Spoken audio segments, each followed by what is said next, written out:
Hello नमस्कार, कैसे हैं आप सभी। आप सभी का मोस्ट वेलकम है एक बार फिर से अपने YouTube channel Shri online study पर। तो जैसा कि हम लोग ज्योग्राफी पढ़ रहे हैं और ज्योग्राफी में मैंने 2-3 वीडियो आपको अपलोड करके दिए हैं। एक बेहतरीन तैयारी के लिए आप प्रीवियस वीडियो को अच्छे से देखते हुए चलिएगा, चीज़ों को कनेक्ट करते हुए चलिएगा, ताकि आप एग्ज़ाम में अच्छा प्रदर्शन कर सकें। तो आज हमको पढ़ना है भारत की जलीय सीमा। भारत की जलीय सीमा की अगर हम बात करें तो भारत की जलीय सीमा से जो है 2 देश जुड़े हुए हैं। कौन कौन से देश हैं? तो 2 निकटतम जलीय पड़ोसी देश, एक श्रीलंका और दूसरा है मालदीव। श्रीलंका और मालदीव। श्रीलंका जो है इधर आप देख पा रहे होंगे, ये है श्रीलंका और ये भारत है। और भारत का कौन सा राज्य है? तमिलनाडु। भारत और श्रीलंका ये 2-3 संरचनाओं से अलग होते हैं जहाँ से आपके एग्ज़ाम में सवाल बनते हैं। तो कौन कौन सी संरचनाओं से अलग होते हैं देखिएगा। भारत और श्रीलंका जो है मन्नार की खाड़ी, इधर वाला जो एरिया आप देख पा रहे हैं, यहाँ पर जो पानी भरा हुआ है ये कौन सा है? तो ये है मन्नार की खाड़ी, ठीक है ना। इधर बंगाल की खाड़ी, इधर कौन सा एरिया है भाई? तो इधर बंगाल की खाड़ी। मन्नार की खाड़ी और बंगाल की खाड़ी जो है ये भारत और श्रीलंका को अलग करते हैं। तो मन्नार की खाड़ी और बंगाल की खाड़ी को जोड़ने वाली एक डमरू के आकार की संरचना होती है जिसको जलसंधि या जल डमरू मध्य कहा जाता है। और यहाँ पर जो है भारत और श्रीलंका के बीच में ये है पाक जल डमरू मध्य, या इसको हम बोलते हैं पाक स्ट्रेट। पाक जल डमरू मध्य, पाक जलसंधि या पाक स्ट्रेट के नाम से इसको जाना जाता है। ये डमरू के आकार का जो मैंने बनाया हुआ है, ये पानी ऐसे भरा होता है, देखने पे आपको लगेगा कि डमरू है। जैसे मान लीजिए 2 ऐसे स्थल हैं, इनके बीच में अगर पानी ऐसे भरा हुआ है तो ऑटोमेटिक ये स्ट्रक्चर ऐसे डमरू के आकार का लगने लगेगा। इसी को हम बोलते हैं जल डमरू मध्य, इसी को हम बोलते हैं जल डमरू मध्य या जलसंधि। समझ पा रहे हैं हमारी बात? इसी को हम क्या बोलते हैं? जलसंधि या जल डमरू मध्य कहते हैं। 2 ज़मीनों के बीच में बड़ा जो पानी भरा होता है, 2 जलराशियों को जोड़ता है, इसी को हम कहते हैं जल डमरू मध्य, ठीक है। तो यहाँ भारत और श्रीलंका के बीच में बंगाल की खाड़ी और मन्नार की खाड़ी को जोड़ने वाला और भारत और श्रीलंका को अलग करने वाला ये है पाक जल डमरू मध्य या पाक स्टेट, ठीक है भाई। इनके बीच में कुछ छोटी छोटी संरचनाएं होती हैं जिनको आदम ब्रिज या पंबन द्वीप के नाम से जानते हैं, ठीक है। तो भारत और श्रीलंका के बीच में कौन कौन सी चीज़ें हैं, ज़रा मैं यहाँ एक बार फिर से लिख देता हूँ। भारत और श्रीलंका के बीच में कौन कौन सी चीज़ें अलग कर रही हैं? तो आपने पहला बताया मन्नार की खाड़ी, मन्नार की खाड़ी। दूसरा हमने बताया पाक स्टेट या पाक जल डमरू मध्य। तीसरा हमने बताया आदम ब्रिज, आदम ब्रिज। और चौथा है जो है आदम ब्रिज या इसी को पंबन द्वीप के नाम से भी जानते हैं, पंबन द्वीप। तो ये 4 ऐसी संरचनाएं हैं जो भारत और श्रीलंका को अलग करती हैं। क्लियर है बातें? जब भी आपसे सवाल ऐसा पूछेगा ना तो पूछेगा कि भारत और श्रीलंका कैसे अलग होते हैं, तो इसमें से कोई एक ऑप्शन में आपके रहेगा। समझ पा रहे हैं हमारी बात? तो चाहे मन्नार की खाड़ी देगा, चाहे पाक स्टेट देगा, चाहे आदम ब्रिज या पंबन द्वीप, कुछ भी दे सकता है, ठीक है। चलो, अन्य जो है इधर मालदीव की अगर हम बात करें तो ये है मालदीव। एशिया का सबसे छोटा देश है मालदीव। मालदीव और इधर ये भारत का कौन सा भाग है? ये तो ये है लक्षद्वीप। ये कौन सा द्वीप है भारत का? तो ये है लक्षद्वीप, ठीक है। मालदीव कैसे अलग हुआ है इससे? तो देखिए भाई, मालदीव और ये जो आप देख पा रहे हैं ये भारत का ही है हिस्सा, जिसका नाम है मिनिकॉय। कौन सा द्वीप है ये? मिनिकॉय है। इस पर भारत का अधिकार है, लक्षद्वीप समूह के अंतर्गत आता है। तो मिनिकॉय और मालदीव, यहाँ पर जो पानी भरा हुआ है इसको हम बोलेंगे जो है 8 डिग्री चैनल। 8 degree channel. यहाँ चैनल का मतलब होता है सकरा मार्ग, ठीक है ना। चैनल का मतलब होता है सकरा समुद्री मार्ग। तो ये 8 डिग्री चैनल से कौन कौन अलग हुआ है? मालदीव और मिनिकॉय अलग हुआ है। क्लियर है बातें? यहाँ देखिएगा, ये अगर मेन लक्षद्वीप की हम बात करें तो ये लक्षद्वीप है। ये क्या है भाई? लक्षद्वीप है। लक्षद्वीप और मिनिकॉय यहाँ जो अलग हुए हैं इसका नाम है 9 डिग्री चैनल। ये क्या है, 9 डिग्री चैनल है। 9 डिग्री चैनल लक्षद्वीप और मिनिकॉय को अलग कर रहा है। क्लियर है। यहाँ आ जाते हैं, ये वाला जो आप 4 देख पा रहे हैं इसका नाम है अंडमान। इसका क्या नाम है, अंडमान।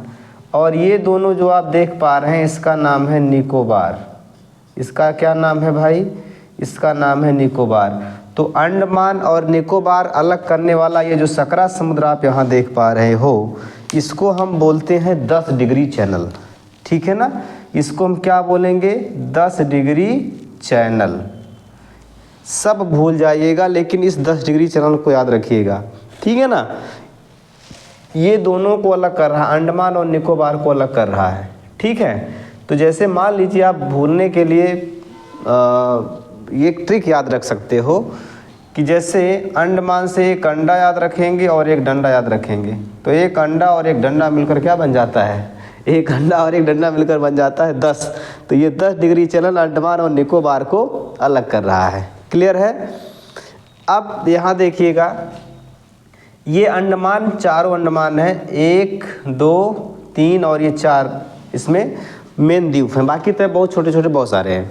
इन चारों में सबसे बड़ा जो है इसका नाम है मध्य अंडमान। मध्य अंडमान जो है ये सबसे बड़ा है, मध्य अंडमान सबसे बड़ा है और इसी पे अंडमान निकोबार की राजधानी पोर्ट ब्लेयर भी स्थित है। यहाँ 3 और 4 को, अगर 3 और 4 को देखें तो ये 3 वाले को बोलते हैं हम लघु अंडमान।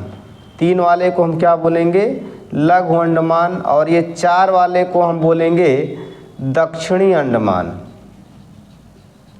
ठीक है भाई, लघु अंडमान और दक्षिणी अंडमान को अलग करने वाली एक संरचना है, इस संरचना को कहा जाता है डंकन पास।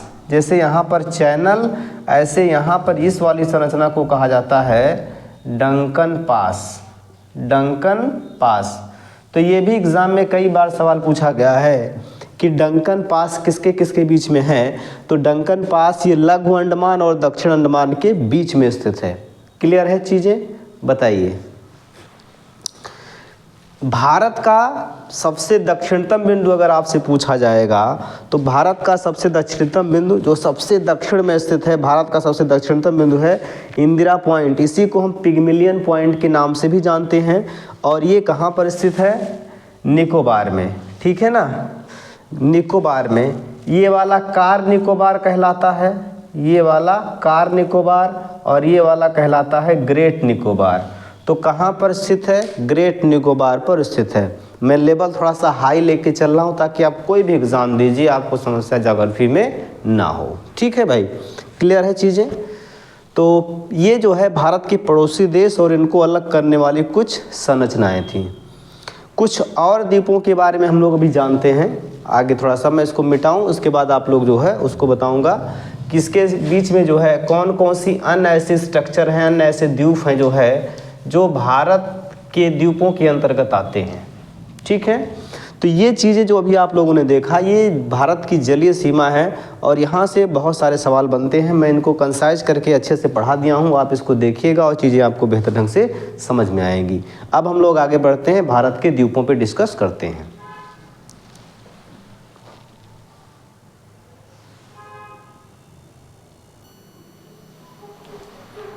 हाँ देखिएगा भाई, यहाँ पर देखिए महाराष्ट्र में जो है, महाराष्ट्र में यहाँ पर आप देख पा रहे हो इस द्वीप का नाम है सालसेट द्वीप।